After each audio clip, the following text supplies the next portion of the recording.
नमस्कार. बृहन्मुंबई महानगरपालिका शिक्षण विभाग अंतर्गत व्हर्च्युअल क्लासरूममध्ये तुम्हा विद्यार्थ्यांचे हार्दिक स्वागत. मी प्राची लुडबे आज तुम्हाला इयत्ता 9वी विज्ञान व तंत्रज्ञानमधील एक महत्त्वाचा पाठ शिकवणार आहे. चला तर पाठाला सुरुवात करूया. नमस्कार, मी प्राची लुडबे, तुमची व्हर्च्युअल टीचर.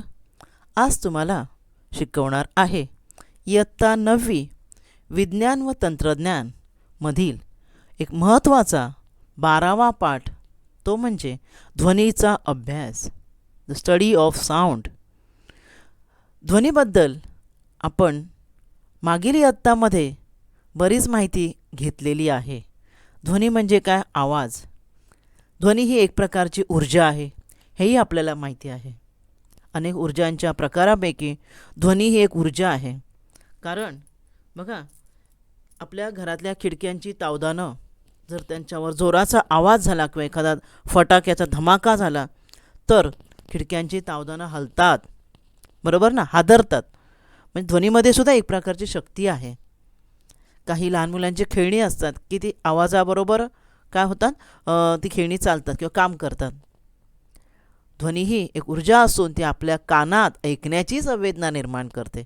या चित्रात दाखवल्या बघा, एखाद्या ठिकाणाहून आवाज आला तर त्या आवाजाच्या लहरी कशा आपल्या कानापर्यंत जात आहेत त्या पहा.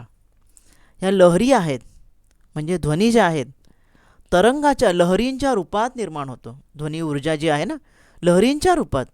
पाण्यामध्ये बघा, आपण दगड टाकला, तळ्याच्या काठी तुम्ही उभे आहात आणि उंचावरून दगड टाका पाण्यामध्ये, तर ज्या ठिकाणी दगड पडतो तिथून कशा गोल लहरी निर्माण होतात. पाहिलं तुम्ही? नक्की तुम्ही पाहिलं असेल.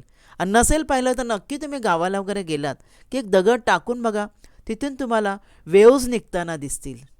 त्या जशा पाण्यामध्ये वेव्ज निर्माण होतात तशा ध्वनीच्या लहरी असतात. वेव्ज म्हणजे तरंग, आणि त्या रूपात ध्वनी असतो. आणि हा ध्वनी जो आहे तो आपल्याला ऐकायला येण्यासाठी आवश्यक काय आहे? माध्यम. प्रोपगेशन ऑफ साऊंड म्हणजे ध्वनीचं प्रसारण. प्रसारण म्हणजेच काय? ध्वनी जो आहे तो पसरणे सर्व बाजूंना, ध्वनी लहरी सर्व बाजूंना पसरणे आणि तुमच्या कानापर्यंत जाणे, याला म्हणतात ध्वनीचे प्रसारण. मग ध्वनीचं प्रसारण कसं होईल? माध्यम नसेल तर होणार नाही. इथे बघा दाखवल्या पहिल्या चित्रामध्ये टेबल आहे. टेबलावर इथे मुलाने कान लावला आहे आणि इकडे टकटक केली जाते, पण त्या मुलाला ऐकू जातं. का? कारण हा जो स्थायू पदार्थ आहे टेबल म्हणजे, त्यातून ध्वनी लहरी इथे संक्रमित होत आहेत या मुलाच्या कानापर्यंत. पाणी भरलेला फुगा आणि हवा भरलेला, 2 फुगे घेतलेले आहेत. आणि इथे हा प्रयोग आहे एक छोटासा. काय करायचं? पाणी भरलेला फुगा घ्यायचा आणि कानाला लावायचा आणि त्या फुग्यावर खरवडायचं असं नखाने हळूहळू. बघा तुम्हाला आवाज किती येतो तो. ठीक आहे. मग हवा भरलेला फुगा घ्यायचा, पुन्हा तसंच क्रिया करायची. आता आवाज कमी येईल. आवाज काय येईल? कमी येईल. याचा अर्थ एकच गोष्ट मी दोन्ही फुग्यांसाठी केली ना. पाणी भरलेल्या फुग्यात मला क्लिअर ऐकू आलं, व्यवस्थित ऐकू आलं. हवा भरलेला फुगा हलका, तो मी कानाला लावला आणि तीच क्रिया केली, कमी ऐकू आलं. आणि इथे हा जो मुलगा टकटक करतोय की नाही इथे, आणि दुसरा मुलगा ऐकतोय, तिथे पण त्या मुलाला पटकन ऐकू येतं. यावरून काय कळलं? ध्वनी तिन्ही माध्यमातून जातं, बरोबर ना. पाण्यातूनही आपल्याला ऐकायला येते, वायूमधूनही ऐकायला येते आणि हवेतून सुद्धा ऐकायला येते. Sound is said to be propagated when sound waves. Propagation म्हणजेच काय? प्रसारण केव्हा होतं? When sound wave spread in all direction from a source. Source म्हणजे काय? ध्वनी ज्यातून जाता येते, माध्यम, त्याला सोर्स म्हणतात. सॉरी, सोर्स ऑफ साऊंड म्हणजे आवाज कुठून निघतोय ते, त्याला सोर्स म्हणतात. इथे हा फुग्यावर खरवडतोय किंवा ह्या ठिकाणी टकटक करतोय, तर जिथून ध्वनी निर्माण होतो आहे तिथून तो चारी बाजूंना पसरणे, याला म्हणतात प्रोपोगेशन ऑफ साऊंड. पण एक तुमच्या लक्षात आलं असेल की तिन्हीमधून सारख्याच वेळेत ऐकू आलेलं नाही आहे. कळलं तुम्हाला? इथे पाणी भरलेला आणि हवा भरलेला फुगा याबाबतीत सांगितलं, यातून मला क्लिअर ऐकू येते, पण हवा भरलेल्या फुग्यातून तीच मला जी खरवड मी केलेली आहे ती क्लिअर ऐकू येत नाही. म्हणजे तिन्ही माध्यमातून सारखाच आवाज येतो का ऐकायला, किंवा तिन्ही माध्यमातून ध्वनीचं प्रसारण सारखंच होतं का, आपण पुढे पाहणार आहोत. पाया ठिकाणी ध्वनी स्रोताभोवती असणाऱ्या ज्या माध्यमातून किंवा ज्या पदार्थातून ध्वनिलहरी पसरतात त्यांना काय म्हणतात? प्रसारणाचे माध्यम, मीडियम ऑफ प्रोपोगेशन. काय म्हणतात? प्रोपोगेशन म्हणजे ध्वनीचं प्रसारण, आणि माध्यम म्हणजे काय? ज्यातून जातोय ध्वनी, सोप्या भाषेत that is medium of sound. हवा हे ध्वनीचं माध्यम आहे, सायू पण माध्यम आहे, द्रव पण आहे. मग कोणातून अधिक जातो? ध्वनीचे प्रसारण वायूपेक्षा द्रवातून जास्त आणि द्रवापेक्षा सायूतून अधिक वेगाने होते. आणि हे विविध प्रयोगाद्वारे सिद्ध करून आपण आत्ताच पाहिलं चित्राद्वारे सिद्ध करता येतं की ध्वनी हा स्थायूतून अधिक वेगाने जातो. निर्वात जागा जिथे अजिबात हवा नाही तिथे मात्र ध्वनी ऐकू येत नाही. त्यामुळे चंद्रावर वगैरे आपले जेव्हा गिर्यारोहक आपले अंतराळवीर जेव्हा गेले त्या ठिकाणी तुम्हाला माहिती असेल नील आर्मस्ट्रॉंग आणि एल्विन ऑल्ड्रिन यांना विशिष्ट प्रकारची योजना करावी लागली होती की ज्यामुळे जेणेकरून ते जे काय बोलतायत ते एकमेकांना ऐकू यावं, कारण तिथे वातावरणच नाही आहे, चंद्रावर हवाच नाही आहे, त्यामुळे तिथे एकमेकांचं बोलणं ऐकू येत नाही. आता आपण ध्वनीच्या बाबतीत आता तुम्हाला म्हटलं की ध्वनी हा लहरींच्या रूपामध्ये असते, ध्वनी ऊर्जा. मग कोणत्या लहरी? इथे दाखवलं आहे बघा चित्रामध्ये. ध्वनिवर्धक म्हणजे हा ध्वनिवर्धक आहे ज्यातून ध्वनी निघतो आहे, बरोबर. हा स्पीकर आहे आणि त्यातून ध्वनी निघतो आहे. खाली पण तेच चित्र आहे. ध्वनी जेव्हा हवेतून जातो, आपण हवेबाबतच बोलूया. हवेचा दाब सगळीकडे सारखा नसतो ना. हवा घनता पण कुठे जास्त हवा असेल, हवेचे कण जास्त असतील, काही ठिकाणी हवेचे कण विरळ असतील म्हणजे कमी असतील. त्याप्रमाणे ध्वनीसुद्धा कमी जास्त प्रमाणामध्ये त्या भागातून जात असतो. ज्या ठिकाणी हवेचा दाब जास्त असेल तिथे बघा या ध्वनी लहरी हे जे जास्त ठिपके दिसत आहेत की नाही, हे जास्त ठिपके म्हणजे हवेची घनता जास्त आहे, दाब जास्त आहे, त्या ठिकाणी ध्वनी लहरीसुद्धा जवळजवळ जवळजवळ दिसत आहेत बघा. खालच्या चित्रामध्ये बघा ह्या ध्वनी लहरी आहेत किंवा ध्वनीचे तरंग आहे. आणि जिथे हवेचे कण विरळ आहेत त्या ठिकाणी ध्वनी लहरीसुद्धा विरळ होतात. विरळ म्हणजे कमी आहेत बघा. दिसतंय तुम्हाला चित्रामध्ये बघा. वरचं चित्र आणि अ आणि ब इथे घनता जास्त आहे म्हणजे हवेचे कण अधिक आहेत जवळजवळ. ध्वनी लहरीसुद्धा इथे जवळजवळ अधिक म्हणजे जास्त घनतेने आपण किंवा दाट आहेत म्हणूया आपण सोप्या भाषेत, इथे दाट आहेत. मग हे जे आहे ना दाट ध्वनी लहरी आणि कमी ध्वनी लहरी किंवा विरळ ध्वनी लहरी याला काय म्हणतात? ध्वनी तरंगामुळे माध्यमात संपीडन आणि विरलन हे दोन क्षेत्र निर्माण होतात, यांची शृंखला तयार होते. संपीडन म्हणजे अधिक घनतेचे क्षेत्र म्हणजे ज्या ठिकाणी तरंग जास्त दिसत आहेत, आणि विरलन म्हणजे कमी घनतेचं म्हणजे ज्या ठिकाणी बघा ध्वनी लहरी विरल दिसत आहेत, कमी कमी लांब लांब दिसत आहेत, त्याला विरलन असे म्हणतात. अशी एक शृंखला तयार होते ध्वनी लहरी जेव्हा माध्यमातून जेव्हा पुढे पुढे सरकत असतात तेव्हा. त्याचबरोबर अजून दोन गोष्टी आहेत. लॉंगिट्युडिनल अनुतरंग म्हणजे काय आणि अवतरंग म्हणजे काय, तर ह्या पण दोन गोष्टी आपण शिकणार आहोत. अनुतरंग म्हणजे काय आणि अवतरंग म्हणजे ध्वनीच्या बाबतीत हे चार नवीन शब्द आपण इथे शिकणार आहोत. संपीडन, विरलन आणि अनुतरंग आणि अवतरंग म्हणजे काय. पाहूया आपण अनुतरंग आणि अवतरंग म्हणजे काय ते. पहा चित्र मी तुम्हाला पुन्हा दाखवलं बघा. अनुतरंग म्हणजे लॉंगिट्युडिनल, जे खाली तुम्हाला दिसते खालचे वेव्स बघा, लॉंगिट्युडिनल वेव्स. त्या वेव्स कशा जात आहेत पहा, सरळ पुढे जात आहेत पहा, सरळ जात आहेत की नाही. म्हणजे ह्या ध्वनिलहरी एकमेकांना समांतर म्हणजे प्रसारणाच्या समांतर दिशेने जात आहेत.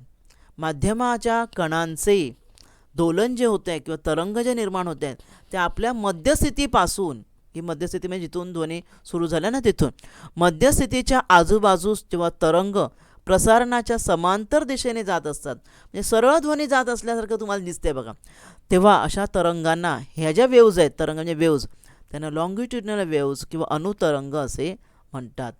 आणि वरचे कसे आहेत बघा, वरचे कसे आहेत, प्रसारण माध्यमाशी लंब आहेत बघा, लंब जात आहेत बघा, अशा वर खाली होत वेव्ज जात आहेत. म्हणजे आपण जसं चित्र आपल्याला काढायचं झालं तर आपण बघा असं काढू ना, त्याचं चित्र आपल्याला ह्या वरच्या लहरींचं चित्र काढायचं झालं तर मी कसं काढणार, अशा प्रकारे काढणार.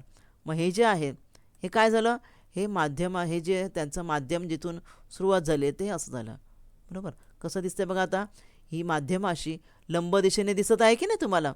म्हणजे ज्या वेळेला माध्यमाच्या कणांचं दोलन तरंग प्रसारणाच्या दिशेने लंब असतं, हे काय आहे, माध्यमाच्या कण कसे आहेत, जेव्हा लंब असतात त्यावेळेला तेव्हा काय म्हणतात, म्हणजे असे वर खाली होत आहेत तरंगामध्ये, हे जे कण जे काय होत आहेत वर खाली बघा, वर आणि खाली, एक लहर वरती आहे, एक लहर खाली आहे. म्हणजे प्रसारणाच्या दिशा ज्या लंबवत असतात तेव्हा त्या वेव्हजना ट्रान्सवर्स वेव्स किंवा अवतरंग असे म्हणतात. म्हणजे अनुतरंग आणि अवतरंग शब्द तुम्हाला कळले. या ठिकाणी तुम्हाला दिसतं हे लॉंगिट्युडिनल वेव्ज आहेत, म्हणजे कशा समांतर चाललेल्या, सरळ चाललेल्या, कळलं. आणि ज्या आहेत आपल्या ट्रान्सवर्स वेव्ह त्या लंब रेषेने जातात. आता संपीडन आणि विरलन शब्द बघा. संपीडन म्हणजे काय, ध्वनी तरंगाचं प्रसारण होताना कधीकधी हवा कमी घनतेची असते किंवा कधी जास्त घनतेची असते. तर त्यामुळे काय होतं, या लहरी काही ठिकाणी जास्त प्रमाणे काही ठिकाणी कमी दिसतात. बघा वरच्या चित्रामध्ये बघा, तर हवेमध्ये जास्त आणि कमी घनतेचे म्हणजे संपीडन आणि विरलनाचे जे पट्टे निर्माण होतात त्यांना काय म्हणतात, संपीडन व विरलन हा जो पट्टा जो आहे तो अशा प्रकारे तयार होतो. तर पाहूया आपण पुढच्या चित्रामध्ये पुन्हा संपीडन कुठे आणि हे विरलन कुठे. मग असेच तुम्हाला दाखवलं तेच चित्र आहे जिथे ध्वनी लहरी ज्या आहेत, ज्या सोर्स म्हणजे जो आपला मेन ध्वनी ज्यामधून निघालेला आहे त्या ठिकाणी हा बघा स्पीकर आहे, त्यातून निघालेल्या ध्वनीचा आहे. हवेचा ज्या ठिकाणी दाब जास्त आहे त्या ठिकाणी बघा ह्या लहरी जास्त आहेत आणि काही ठिकाणी कमी आहे. म्हणजे ज्या ठिकाणी जास्त आहेत त्याला म्हणतात कॉम्प्रेशन म्हणजे संपीडन, आणि कमी आहेत ध्वनी तरंग त्याला विरलन असे म्हणतात. Compression and rarefaction of a sound waves. अनुतरंग आणि अवतरंग, त्याप्रमाणे संपीडन आणि विरलन. संपीडन म्हणजे घन तरंग जास्त जवळजवळ असतील, हवेचा दाब जास्त असेल किंवा घनता जास्त असेल तेव्हा, आणि कमी आहेत ज्या ठिकाणी तरंग त्याला काय म्हणतात, विरलन, विरळ असे म्हणतात. आता आपण ध्वनी तरंगाच्या बाबतीमध्ये काही संज्ञांचा अभ्यास करूया. मग या ठिकाणी मी 2 चित्र तुम्हाला दाखवलेत आणि तिथे काही शब्द लिहिले आहेत बघा. ॲम्प्लिट्यूड, वेव्हलेंथ म्हणजे काय हे शब्द आहेत. तरंग लांबी म्हणजे काय, पहिला शब्द आपण तरंग लांबी. तरंग लांबी म्हणजे काय, एक जी पूर्ण वेव आहे, पूर्ण वेव कुठून सुरू होते माहिती आहे का बाळांनो, या ठिकाणी पहा, इथे या चित्रात तुम्हाला दिसत आहे इथून वेव सुरू झाली. मग इथून जी वेव सुरू झाली ती वेव संपते कुठे, इकडे ही एक वेव संपते. मग दुसरी वेव कुठे संपते, इथे संपते. मग त्यांचे जे उंचवटे आहेत की नाही, 2 उंचवटे, ह्या 2 उंचवट्यामधील जे अंतर आहे त्या अंतराला म्हणतात तरंग लांबी. काय म्हणतात, तरंग लांबी. Excuse me, 1 minute.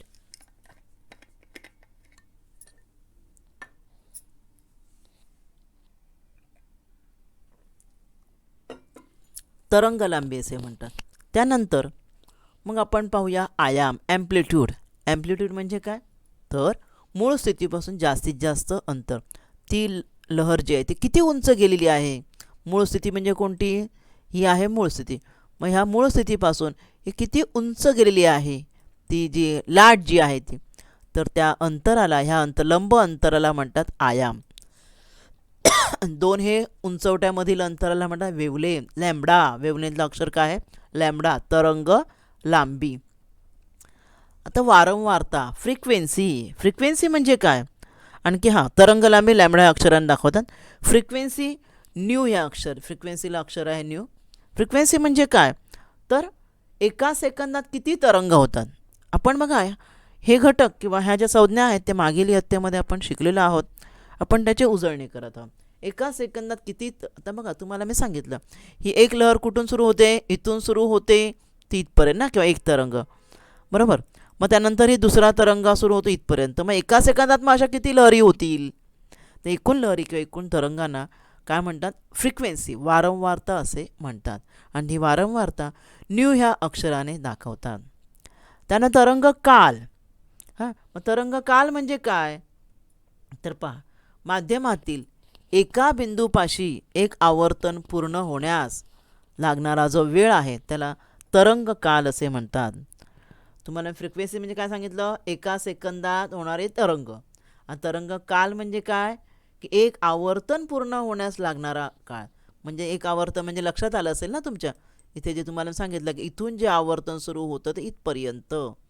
मग हे एक आवर्तन पूर्ण व्हायला, एका ठराविक बिंदूपाशी पूर्ण व्हायला, माध्यमात समजा हवा माध्यम आहे, तर मग या हवा माध्यमामध्ये हे एक आवर्तन पूर्ण व्हायला किती वेळ लागतो, त्याला तरंगकाल असे म्हणतात. आणि हा तरंगकाल कॅपिटल टी ह्या अक्षराने दाखवतात. बाळांनो, हे जे 2 शब्द आहेत फ्रिक्वेन्सी आणि तरंगकाल, ह्यावरून काय कळतं? तर फ्रिक्वेन्सीवरून ध्वनीचं स्वरमान पिच म्हणतो ना आपण, म्हणजे उच्च नीचता, ध्वनी किती उच्च आहे हे कळतं. तर आयाम म्हणजे ॲम्प्लिट्यूड ह्यावरून काय ठरतं? आयामावरून ध्वनीची महत्ता म्हणजे तीव्रता कळते. तर हे काही महत्त्वाचे शब्द आहेत. वेवलेंथ म्हणजे लॅम्बडा, तरंग लांबी, आयाम म्हणजे ए आणि फ्रिक्वेन्सी न्यू ह्या अक्षराने दाखवतात. त्यानंतर ध्वनीचा स्पीड, वेग, तरंगावरील संपीडन किंवा विरलन, हे जे आपण मगाशी बघितलं ते एखाद्या बिंदूने एकक कालावधीत कापलेले अंतर म्हणजे ध्वनीचा वेग. तरंगावरील जे संपीडन आणि विरलन हे जे बिंदू आहेत त्या बिंदूने एकक कालावधीत किती अंतर कापलं, संपीडन आणि विरलन जे निघतात त्याने किती अंतर कापलं एका ठराविक स्रोतापासून ना, जिथून ध्वनी निघाला तिथून त्याने एकक कालावधीत 1 सेकंदात किती अंतर कापलं ते जे आहेत त्याला काय म्हणतात? ध्वनीचा वेग असे म्हणतात. आता वेगाचं तुम्हाला सूत्र माहितीच आहे, अंतर भागिले काल. आपण वेग जे आपण शिकतो वस्तूच्या चालीमध्ये ते सूत्र इथे वापरायचं आहे, वेग बरोबर अंतर भागिले काल. आता इथे अंतर म्हणजे काय? तरंग लांबी, बरोबर ना. तरंग लांबी बघायची आहे की 2 संपीडनं म्हणजे 2 उंचवटे किंवा 2 जे खोल जे आहेत त्या दोघांमधलं अंतर, एकक कालावधीत त्याने कापलेलं अंतर तरंग लांबी आहे, बरोबर. आणि काल म्हणजे तरंग काल, जो आपण मगाशी सांगितला. तरंग काल जो आहे तो की एक आवर्तन पूर्ण होण्यास लागणारा वेळ. अंतर काय? त्या एका आवर्तनाचं अंतर जे काय आहे ते एका जिथून स्टार्ट झाला तिथून ते आवर्तन संपतं तिथपर्यंत, आणि तेवढं आवर्तन करायला लागलेला वेळ म्हणजे तरंग काल. लक्षात ठेवा दोन्ही शब्द.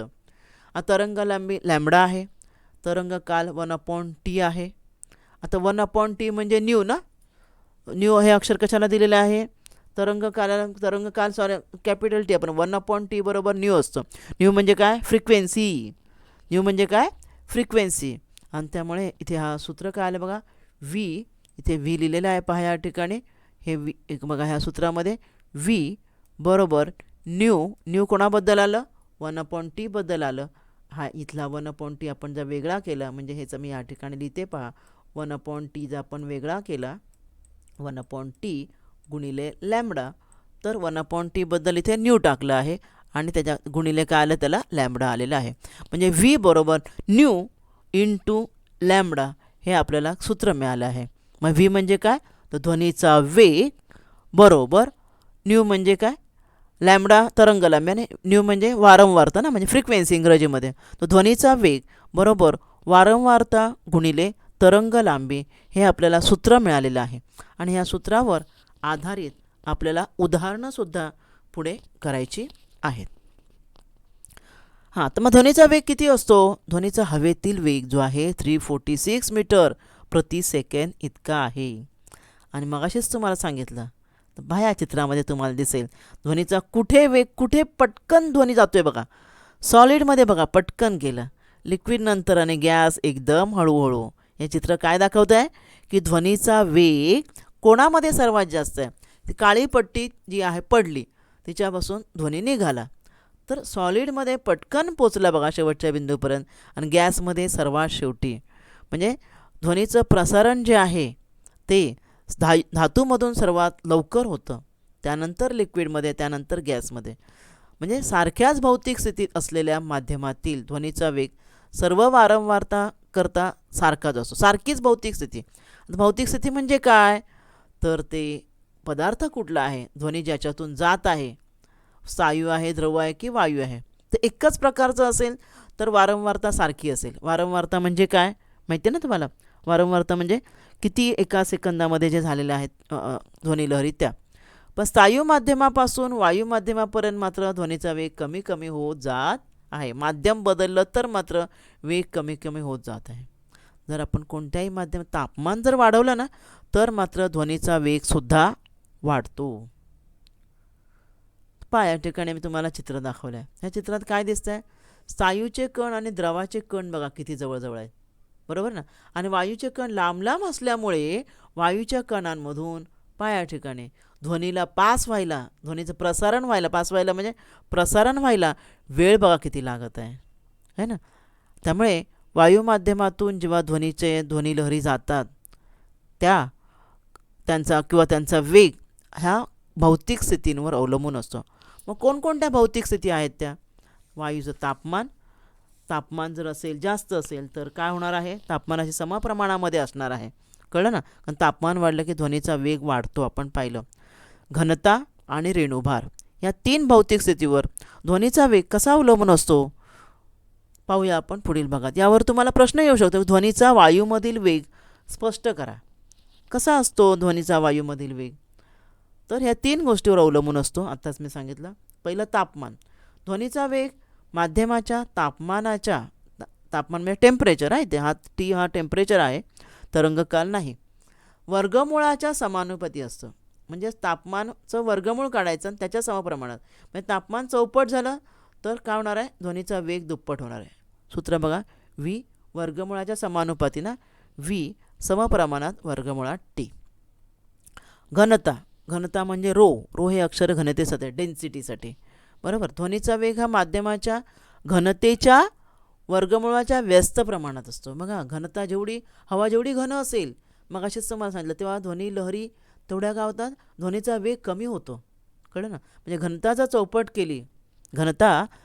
केली तर काय होतं? गती अर्धी होते. घनता चौपट झाली तर गती काय होणार आहे? गती म्हणजे वेग काय होणार आहे? अर्धा होणार आहे, म्हणजे कमी होणार आहे. आणि रेणुभार मॉलिक्युलर वेट. ध्वनीचा वेग हा माध्यमाच्या रेणुभाराच्या वर्गमुळाच्या व्यस्त प्रमाणात असतो. म्हणजे रेणुभाराच्या वर्गमुळाच्या व्यस्त प्रमाणात, म्हणजे जेवढा रेणुभार जास्त तेवढा वेग काय असणार आहे? कमी. म्हणून तुम्हाला माहिती आहे बाळांनो, ऑक्सिजनचा रेणुभार 32 आहे आणि हायड्रोजनचा रेणुभार 2 आहे. जेवढा रेणुभार जास्त वेग कमी. म्हणून समान भौतिक स्थिती असताना ध्वनीचा वेग, हायड्रोजनमधून जर ध्वनी जात असेल तर तो वेगाने जाणार. कळलं की नाही? आणि ऑक्सिजनमधून कमी जाणार, कारण ऑक्सिजनचा रेणुभार जास्त आहे. तर अशा या 3 घटकांवर ध्वनीचा वायूमधील वेग जो आहे तो अवलंबून आहे. पुढे आपण पाहणार श्राव्य ध्वनी आणि अवश्राव्य ध्वनी म्हणजे काय. श्राव्य ध्वनीचा अर्थ काय? श्राव्य म्हणजे आपल्याला श्राव्य ऐकायला येणे. मग आपण आपल्या पाहुणे जात असताना आपण हात हलवतो. चालताना नाही का? चालताना तर आपली म्हणजे काय, तर नॅचरल आहे की आपण चालताना आपल्या हातात जरी काही असलं, एका हातात बॅग असेल तरी आपण असे हात हलवत जातो ना. मग हात हलवतामध्ये ते तरंग निर्माण होत आहेत. इथे काय होत आहेत? तरंग निर्माण होत आहेत. आपण बाय करताना सुद्धा तरंग निर्माण होत असतात. मग आपल्याला ऐकू येतात का? इथे ह्या तरंग लहरी ज्या आहेत त्या ऐकू येतात का? नाही ऐकू येत. बरोबर ना? आणि तेच आपण जर काही जोरात आपटलं तर, किंवा एखादी वस्तू वगैरे आपटली तर मात्र आपल्याला ऐकू येते. म्हणजे आपल्याला किती आवाज, कोणत्या क्षमतेतला आवाज ऐकू येतो, वारंवारता म्हणजे फ्रिक्वेन्सी, तुम्हाला सांगितलं हर्ट्समध्ये मोजतात फ्रिक्वेन्सी. तर किती आपल्याला आवाज ऐकू येतो त्याची एक कॅपॅसिटी आहे. कळलं ना? आणि आपल्याला जो आवाज ऐकू येतो त्याला श्राव्य ध्वनी म्हणतात, आणि जो ऐकू येत नाही ते अवश्राव्य आणि श्राव्यातीत ध्वनी असतात. बघा या ठिकाणी दाखवलं, इथे तुम्हाला रेंज दिसते, ते चित्र दाखवलं आहे की माणूस दाखवलं आहे, आणि माणसाला आवाज कुठून कुठपर्यंत ऐकू येऊ शकतो. 20 म्हणजे फ्रिक्वेन्सी, वारंवारता 20 हर्ट्स ते 20,000 हर्ट्स असेल तर तो माणसाला ऐकू येतो.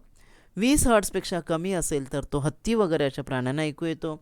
आणि 20,000 हर्ट्सपेक्षा जास्त असेल त्याला अल्ट्रासाऊंड म्हणतात, तो वटवाघूळ वगैरे अशा प्राण्यांना ऐकू येतो.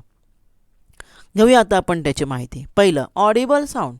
ऑडिबल म्हणजे आपल्याला ऐकू येतो, माणसाच्या कानाला ऐकू येतो, त्या आवाजाला ऑडिबल साऊंड म्हणतात.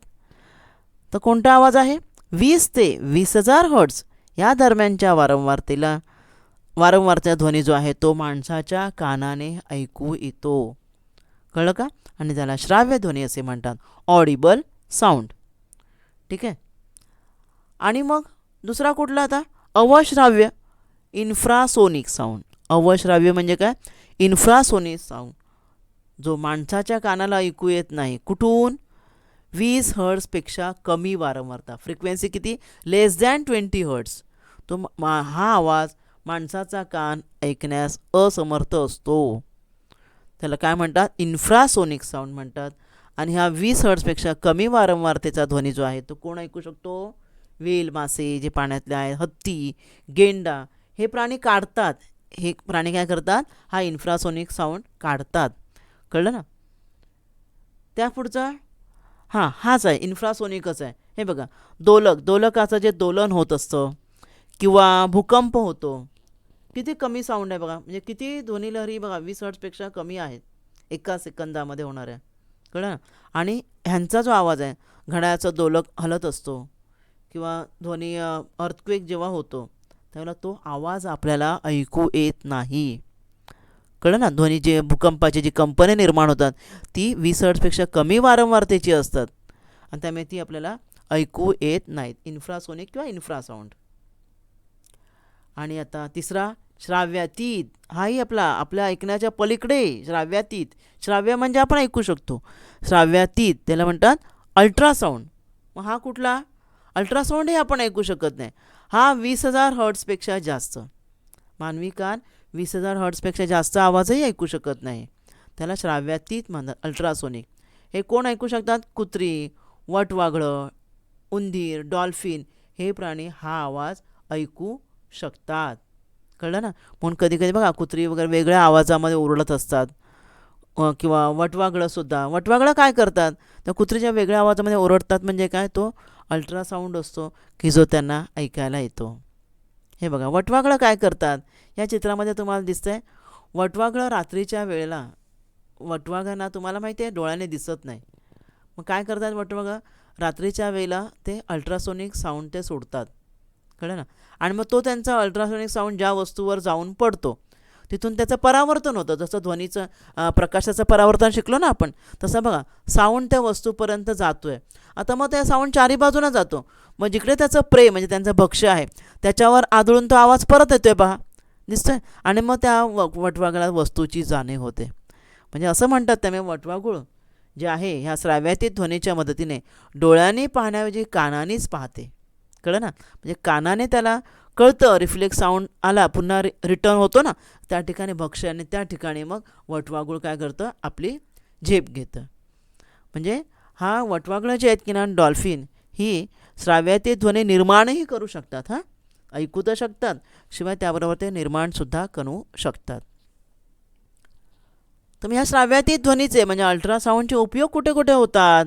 अल्ट्रासाऊंड ज्यामध्ये फ्रिक्वेन्सी 25 किंवा 20,000 हर्ट्झपेक्षा जास्त आहे, की आपल्या मानवी शरीरातील अंतर्गत अवयव जे आहेत त्यांच्या प्रतिमा ह्या श्राव्यातीत ध्वनीमध्ये मिळवता येतात. असं मेंदूमध्ये बघा, या ठिकाणी स्कल म्हणजे आपली कवटी आहे डोक्याची, आणि तिच्यामध्ये ट्यूमर होतो, कधी ब्रेन ट्यूमर म्हणतात ना, तर त्याचा अंदाज घ्यायचा असेल तर ह्या श्राव्यातीत ध्वनीचा उपयोग करतात. धातूच्या ठोकळ्यांना तडे गेले असतील किंवा भेगा गेल्या असतील तर त्या शोधण्यासाठी या साऊंडचा, श्राव्यातीत ध्वनीचा उपयोग केला जातो. ठीक आहे. एका जहाजावरून दुसऱ्या जहाजावर संपर्क साधायचा असेल तेव्हासुद्धा श्राव्यातीत ध्वनीचा उपयोग केला जातो. मग या ठिकाणी जहाज आहे, खाली पाणबुडी आहे, मग इथे श्राव्यातीत ध्वनी का होतो, तिथपर्यंत पोचवला जातो. मग श्राव्यातीत ध्वनी तिथपर्यंत गेल्यावर परत रिटर्न जातो आहे बघा. रिटर्न जाऊन त्या ठिकाणी ती पाणबुडी किती अंतरावर आहे, पाण्यामध्ये किती खोल आहे, हे कोणाला कळतं, जहाजावरच्या लोकांना, खलाशांना कळतं. हृदयाच्या ठोक्यांचा अभ्यास करण्याचं जे इकोकार्डिओलॉजी म्हणतात की नाही, त्यामध्ये सुद्धा ह्या श्राव्यातीत ध्वनीचा उपयोग करून आपल्या हृदयाचे ठोके मोजले जातात. पुढे आहे ध्वनीचं परावर्तन. जसं प्रकाशाचं परावर्तन होतं माहिती आहे ना, प्रकाश काय होतो, सपाट पृष्ठभागावर प्रकाश पडला असता तो प्रकाश पुन्हा उलट मार्गाने परत जातो. त्याचप्रकारे ध्वनीचं सुद्धा परावर्तन होतं. बाळांनो, या ठिकाणी तुम्ही छोटासा प्रयोग करून बघायचा. नळकांडा घ्यायचं, मध्ये काय करायचं, इथे घड्याळ ठेवायचं, टिकटिक करणारं वॉल आहे बघा लिहिलं इथे, आणि इथून तुम्ही काय करायचं, ही भिंत आहे वॉल म्हणजे, आणि इथे तुम्ही काय करायचं आहे, घड्याळ ठेवायचं आहे. पहिला जो ॲरो जातो आहे ना तिथून, आणि इथे हा ॲरो जिकडे जात आहे तिथे तुम्ही कान लावा, तुम्हाला घड्याळाची टिकटिक ऐकू येईल. का, कारण घड्याळाची टिकटिक ह्या भिंतीवर अशी जाणार आणि त्यावरून ती रिटर्न तुम्ही कान लावला आहे तिथे जाणार. म्हणजे कान तुम्ही म्हणाल आम्हाला कसं कळणार कान कुठे लावायचं, एवढ्या जागेमध्ये फिरवायचं ना आपण, कुठे घड्याळाचा आवाज येतो तिथे तुम्ही कानाची पोझिशन घ्यायची. म्हणजे ध्वनीचं सुद्धा परावर्तन. दुसऱ्या चित्रात दाखवलं आहे बघा, इथे स्पीकरमधून आवाज निघतो आहे, बरोबर, आणि तो एका भिंतीवर आदळतो आहे आणि परत जात आहे. ठीक आहे. मग आता हा आवाज जो परत जात आहे तो त्याला म्हणतात ध्वनीचं परावर्तन, रिफ्लेक्शन ऑफ साऊंड. आता ह्याचे नियम जे आहेत ते प्रकाशाच्या परावर्तनाच्या नियमाप्रमाणेच आहेत. जसं त्यामध्ये प्रकाशाच्या परावर्तनामध्ये स्तंभिका असते आणि त्यामुळे हा जो जाणारा आपाती किरणाने परावर्तित किरण समान कोन करतात, आपाती कोनाने परावर्तन कोन, आणि हे तिन्ही स्तंभिका आणि येणारा आपाती किरणाने परावर्तित किरण एकाच प्रतलामध्ये असतात. हे जे नियम आहेत प्रकाशाच्या परावर्तनाचे ते सर्व नियम ह्या ध्वनीच्या परावर्तनाला सुद्धा लागू पडतात. ध्वनीच्या परावर्तनासाठी खडबडीत किंवा चकचकीत पृष्ठभागाची अडथळा असणे आवश्यक असतं. बरोबर ना, तरच परावर्तन होणार. ठीक आहे. मग ध्वनी ज्या दिशेने जातो व परावर्तित होतो त्या दिशा परावर्तित पृष्ठभागाशी स्तंभिकेशी सारखेच कोन करणार. बरोबर ना, पृष्ठभागाचा जो स्तंभिका जी निर्माण झाली ना मध्ये बघा, ही परावर्तित पृष्ठभागावर जशी आरशामध्ये असते तिच्याशी हे सारखेच कोन करतात.